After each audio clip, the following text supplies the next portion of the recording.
Best varicose wines చికిత్సనే పొందండి. నొప్పి లేని చికిత్స కోసం సంప్రదించండి ఎబిస్ హాస్పిటల్. నమస్కారం, నేను మీ జాహ్నవి. మనతో ఉన్నారు ప్రముఖ జ్యోతిష్య వాస్తు పండితులు, ప్రముఖ ఆధ్యాత్మికవేత్త మన ప్రదీప్ జోషి గురూజీ. మాట్లాడేద్దాం. నమస్కారం గురూజీ. శ్రీమాత్రే. గురూజీ, ప్రతి మనిషికి జీవితంలో ఎవరో ఒకరు శత్రువులు ఉంటారు ఏదో ఒక సిచ్యువేషన్లో. అప్పటిదాకా మనకి బెస్ట్ ఫ్రెండ్ సడన్గా శత్రువు అయిపోతూ ఉంటాడు. ఒక్కొక్క సందర్భంలో అసలు మనకు తెలియకుండానే మన వెనకాల శత్రువులు ఉంటూ ఉంటారు.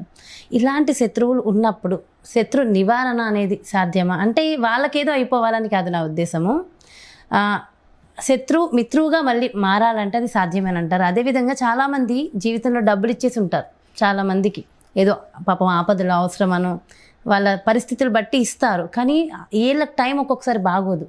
అలాంటప్పుడు ఆ డబ్బులు మళ్ళీ రావడం సాధ్యమేనంటారు. ఈ రెండింటికి రెమెడీలు ఉంటాయంటారు? శ్రీ గురుభ్యో నమః. శ్రీమాత్రే. ప్రతి మనిషికి శత్రువు ఉండాలి, ఉంటేనే మంచిది. నా జీవితంలో నేను ఇంత ఎదగడానికి కారణం నా శత్రువులే. Thanks to them. నేను థ్యాంక్స్ చెప్తాను, నా శత్రువులందరికీ థ్యాంక్స్ చెప్తాను. నేను ఇప్పుడు ఇంత సన్నబడ్డం కూడా కారణం నా శత్రువులే. బికాస్ నేను మళ్ళీ హెల్త్గా అవ్వాలి, మళ్ళీ నేను డైట్ అది తీసుకొని ఆల్మోస్ట్ 8 kg తగ్గాను. నేను 8 kg తగ్గి మంచి యోగా, సూర్య నమస్కారాలు చేశాను. ప్రతి మనిషికి జీవితంలో శత్రువు ఉండాలి. శత్రువు ఉండకూడదు అనుకుంటే వేస్ట్. అది శత్రువు ఉండాలి. అయితే ఆ శత్రువుని మీరు గెలవడానికి ప్రయత్నం చేస్తూనే ఉండాలి. శత్రువుని గెలవడం అంటే అర్థం ఏంటంటే మిమ్మల్ని మీరు ప్రోగ్రెసివ్ చేసుకుంటూ వెళ్ళడమే శత్రువుని గెలవడం. శత్రువు జోలికి వెళ్ళకూడదు. వాళ్ళ దగ్గరికి వెళ్ళి వాళ్ళకి ఏదో చేయడాలు అవి ఏం చేయకూడదు. నీకు నువ్వుగా గ్రోత్ అవ్వాలి. అంటే నీ శత్రువు స్థాయికి అందనంత గ్రోత్ నువ్వు ఎదగాలి. నీ శత్రువు అది చూసుకొని ఏడ్చి చచ్చిపోవాలి. అక్కడ వాడు ఈర్ష్యతో కుళ్ళుకొని చచ్చిపోవాలి తప్ప నువ్వు శత్రువుని ఒక్క మాట అనకూడదు. అలా నీ స్థాయి పెంచుకుంటూ వెళ్ళాలి. అలా పెంచుకుంటూ వెళితే నీకు శత్రువుతోటి లాభమే తప్ప నష్టమేం లేదు. ఇది నేను రిసీవ్ చేసుకున్నట్టు మీరు రిసీవ్ చేసుకుంటే చేసుకోవాలి. అంత స్ట్రాంగ్ అవ్వాలి. థ్యాంక్స్ చెప్పాలి శత్రువులకి. Thank you very much. ఇన్నాళ్ళకి నాకు రియలైజ్ చేసావు, నేను ఎక్కడున్నానని నాకు రియలైజ్ చేసావు. Let me fight with myself. నీతో నువ్వు పోరాడు. నీలో ఉన్న శత్రుత్వాన్ని, నీలో ఉన్న అహంకారాన్ని నేను తగ్గించుకుంటూ నువ్వు గొప్పవాడు అయినా అనుకో, నీకు ఏ శత్రువు నేనేమి చేయలేడు. అసలు ఏ శత్రువుతో ఏమీ జరగదు. కానీ ఇప్పుడు నేను మీకు చెప్పేది ఏంటంటే ఒక చిన్న టెక్నిక్ చెప్తాను. అంటే మితిమీరిన బాధ శత్రువు వల్ల, అంటే ఇంకా మీరు తట్టుకోలేనంత బాధ జరుగుతుంది. ఇప్పుడు ఒక్కటే కాదు, మీరు అన్నట్టు ఇప్పటి వరకు క్లోజ్గా ఉన్న వ్యక్తులు ఇప్పుడు చాలామందికి కొంతమంది ఉంటారు, దుర్మార్గులు ఉంటారు. పెళ్లి చేసుకుంటారు, భర్తతోటి అన్నీ ఎంజాయ్ చేస్తారు, ఆస్తులన్నీ రాయించుకుంటారు. అలా సడన్గా జంప్ వెళ్ళిపోతారు. మళ్ళీ కోర్టులో కేసు వేస్తారు. డబ్బులు ఇస్తే తప్ప నీకు విడాకులు ఇవ్వనంటారు. ఇలాంటిది ఒక సమస్య.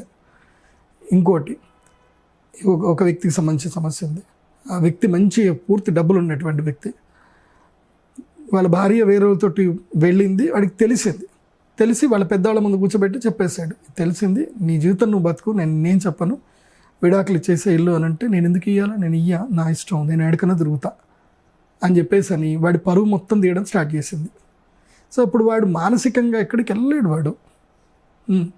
సో ఇలాంటివి ఒకటి. ఇంకా డబ్బులు తీసుకుంటారు, తిరిగి ఇవ్వరు. ఎస్, ఇలాంటి విషయంలో మాత్రం ఏంటంటే దీనికి మనకి దత్తాత్రేయ స్వామి చెప్పాడు మనకి. దీన్ని రుద్రయామల తంత్రం అని ఒకటి ఉంటుంది, సిద్ధ నాగార్జున తంత్రం ఉంటుంది, దత్తాత్రేయ తంత్రం ఉంటుంది. పార్వతీదేవి అమ్మవారు శివుణ్ణి అడిగారనమాట, కలికాలం రాబోతుంది, కలికాలంలో ఇలాంటి సమస్యలు వస్తాయి, వచ్చినప్పుడు ఆ శత్రువుని ఎదుర్కోవాలంటే ఏం చెయ్యాలి, నేరుగా ఎదుర్కోలేము, వాళ్ళు మనల్ని బాధ పెడతానే ఉంటారు, మన పరువు తీస్తూ ఉంటారు, మనల్ని ఇబ్బంది పెడతా ఉంటారు, అలాంటి శత్రువుని గెలవాలంటే ఏం చెయ్యాలి అని చెప్పి పార్వతి అమ్మవారు శివుణ్ణి అడిగితే శివుడు చెప్పిన తంత్రం ఇది. ఈ తంత్ర పూజ చేసుకోండి. దీనికి ₹1 ఖర్చు ఉండదు, ఏ పంతులు అక్కర్లేదు, ఏం అక్కర్లేదు. మీ కన్నీళ్ళే ఆహుతి, మీ కన్నీళ్ళే నిజమైన ఆజ్యం. నిజంగా ఆ దుఃఖం వచ్చినప్పుడు ఆ బాధకి కన్నీళ్ళు ఇట్లా ఒడిసి బయటకు వస్తాయన్నమాట. అది నిజమైన దుఃఖం. కన్నీళ్ళు ఊరికే రావు. కన్నీళ్ళు అంటే రావు. అంటే మామూలు దొంగ కన్నీళ్ళు ఎట్లా అంటే కొంచెం ఇక్కడ దాకా వస్తాయి కానీ కింద దాకా పడవు. నిజంగా దుఃఖం వచ్చే కన్నీళ్ళు ఎట్లా వస్తాయంటే దారగా వచ్చి డ్రాప్ పడిపోయి ఒళ్ళంతా తడిచిపోతుంది. అవి నిజమైన కన్నీళ్ళు. అలాంటి కన్నీళ్ళు వస్తే ఆ కన్నీళ్ళు ఒడిసిపట్టుకోండి, ఏం కాదు. చెప్తాను, ఒక యాగం చెప్తాను. అమావాస్య రోజున మర్రి చెట్టు కానీ రావి చెట్టు కానీ ఎక్కడైనా చూసుకోండి, మీ పొలాలలో ఉంటుంది, ఎక్కడైనా ఉంటే చూసుకోండి. అమావాస్య రోజున ఉదయమైనా రాత్రైనా ఎప్పుడైనా పర్వాలేదు, ఒక 4 ఇటుకలు, ఒక ఇటుక 4 ఇటుకలు వేసేసి చిన్నగానే వేసేసి ఆ రావి చెట్టు కింద కానీ మేడి చెట్టు కింద కానీ పుల్లలు దొరుకుతాయి. ఆ పుల్లలన్నీ తీసుకొని అక్కడ పుల్లలు పేర్చి ఒక చిన్న కర్పూరం పెట్టి అగ్ని వెలిగించండి. వెలిగించి స్క్వాట్ కూర్చోవాలి. స్క్వాట్ కూర్చోవడం అంటే తెలుసు కదా, నేలకి మీ పృష్ఠం, మీ హిప్ ఆనకూడదు, అరికాళ్ళ మీదనే కూర్చోవాలి. అరికాళ్ళ మీద స్క్వాట్ మీద కూర్చోవాలి. కూర్చొని మీకు నిజంగా దుఃఖం అనిపిస్తే ఆ కన్నీళ్ళని తెల్ల ఆవాలు ఉంటాయి, ఒక పాత్రలో తెల్ల ఆవాలు వేసుకోవాలి. ఆ కన్నీళ్లతోటి ఆ తెల్ల ఆవాలు కడగాలి. నేను ఎందుకు చెప్తున్నానంటే నిజమైన దుఃఖం ఉంటేనే ఆ కన్నీళ్ళు వస్తాయి, లేకపోతే రావు. అంత తడిచి అన్ని కన్నీళ్ళు అప్పుడే వస్తాయి. సో వాళ్ళకి మాత్రమే ఇది పనిచేస్తుంది, లేకపోతే పనిచేయదు. అంటే అశ్రులతోటి, అంటే కన్నీళ్లతోటి, కన్నీళ్లే ఆజ్యంగా పూజ చేసే తంత్రం ఇది. తెల్ల ఆవాల్లో తడిపి కూర్చొని ఎవరైతే శత్రువు ఉన్నారో ఆ శత్రువు పేరు చెబుతూ వాళ్ళకి మీరు ఏం అవ్వాలనుకుంటున్నారో మీ మనసులో మీరు అనుకోండి. ఏ మంత్రం అక్కర్లేదు, మనస్సే మంత్రం. ఎందుకోసమంటే ఈ సృష్టి మొత్తం కూడా అమ్మవారి యొక్క సంకల్పం చేత సృష్టించబడింది. సో మనస్సును మించిన గొప్ప మంత్రం ఏది లేదు ఇక్కడ. ఎందుకోసమంటే మీ దుఃఖమే, మీ కన్నీళ్ళే, మీ దుఃఖమే మంత్రం. సో అనుకుంటూ వేయండి. ఒక్క మంత్రం చెప్తాను. ఓం ద్రాం దత్తాత్రేయాయ నమః. దత్త మంత్రం చదువుకోండి. శత్రువులను శిక్షించాలన్నా, దుష్టులను మర్దించాలన్నా దత్తాత్రేయుణ్ణి మించిన మహాశక్తి ప్రపంచంలో లేదు. లేదా క్లీం కాళరాత్రియై నమః. ఏ మంత్రం? క్లీం కాళరాత్రియై నమః. ఆ కాళరాత్రిదేవి అమ్మవారిని తలుచుకుంటూ మీ శత్రువు పేరు చెప్తూ ఆ యొక్క తెల్ల ఆవాలు అగ్నిలో వేయాలి. చట్ చట్ చట్ చట్ చట్ చట్ సౌండ్ వస్తుంది.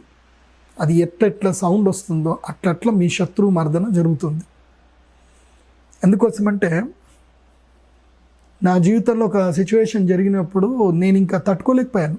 ఆ బాధని తట్టుకోలేక నేను వెళ్ళాను. యాక్చువల్లీ వెళితే నాకప్పుడు ఒక గురూజీ కలిశారు. నేను ఒంటరి మార్గంలో వెళ్ళాను. వెళ్తే నాకు గురూజీ కలిశారు. ఆ గురూజీ కూర్చోబెట్టి నాకు ఈ విద్య నేర్పించారు. ఈ విద్య నువ్వు ఎప్పుడైనా ఉపయోగించు, కానీ ధర్మం కోసమే విద్యను ఉపయోగించు, అధర్మం కోసం ఉపయోగించకు అని చెప్పి ఆ విద్య చెప్పారు అన్నమాట. ఆ విద్య ధర్మం కోసం మాత్రమే ఉపయోగిస్తాను నేను అది.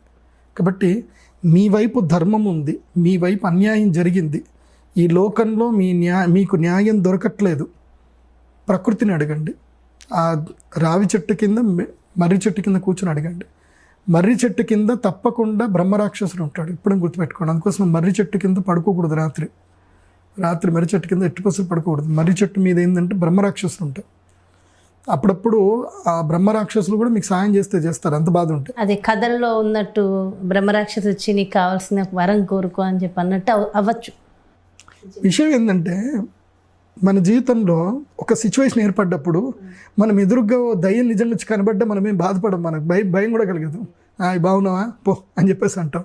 మనిషికి ఆ స్థాయిలో కనుక బాధ కలిగితే ఏం జరగదు. ఎందుకోసం అంటే నా జీవితం నా స్థాయిలో నాకు బాధ కలిగినప్పుడు ఐ లెఫ్ట్ ద శ్మశానం, నేను వెళ్ళిపోయాను. నేను నిజంగా ఇవన్నీ తంత్ర పూజలన్నీ ఉన్నాయా, లేకపోతే ఎందుకు ఇంతగానో అని చెప్పి నేను వెళ్ళాను. అలా నిర్మానుష్యంగా అలా వెళితేనే నాకు గురూజీ కలిశారు. ఆయన నా చేయి పట్టుకొని తీసుకెళ్లారు. మళ్ళీ ఆయన నాకు ఒక 5 నిమిషాల తర్వాత కనబడలేదు. నాకు మళ్ళీ ఆయన నాకు ఉపదేశం చెప్పి మాట్లాడి వెళ్ళిపోయిన తర్వాత ఆయన నాకు కనబడలేదు మళ్ళీ. ఇది జరిగింది, నా జీవితంలోనే జరిగింది కాబట్టి చెప్తున్నాను. ఆ తర్వాత నాకు శత్రువు అంటే భయము, శత్రువు అంటే ద్వేషం లేకుండా అయిపోయింది. ఇక లేదు ఇంకా. ఎందుకోసం అంటే నా దగ్గర శత్రువుని గెలిచే శక్తి నా దగ్గర ఉన్నప్పుడు నేను ఎందుకు భయపడాలి, నేను ఎందుకు ఏడవాలి, ఎందుకు ద్వేషించాలి?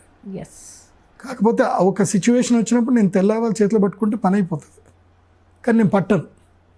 వద్దు అని చెప్పారు మా గురూజీ. ఏది అత్యంత ఉత్కృష్ట స్థాయికి వెళ్ళాలి. నీ కన్నీళ్ళు, నీ గుండె మొత్తం కూడా పిండిపోయి నీ కన్నీళ్ళు బయటకు రావాలి. అది వస్తే దేవుడు వింటాడు నీ మాట, ప్రకృతి వింటుంది అప్పుడు. సో అది వచ్చింది అన్నట్టు నీ లోపల నిజాయితీ ఉన్నది అర్థం. నిజాయితీ లేకుండా కన్నీళ్ళు రావు, గుర్తుపెట్టుకోండి. సో ఇందులో ఎవరిని హాని చేయడానికి కాదు కాబట్టి ఎవరి మంచి వాళ్ళ కోసం కాబట్టి ఖచ్చితంగా ఇలాంటివి చెయ్యి.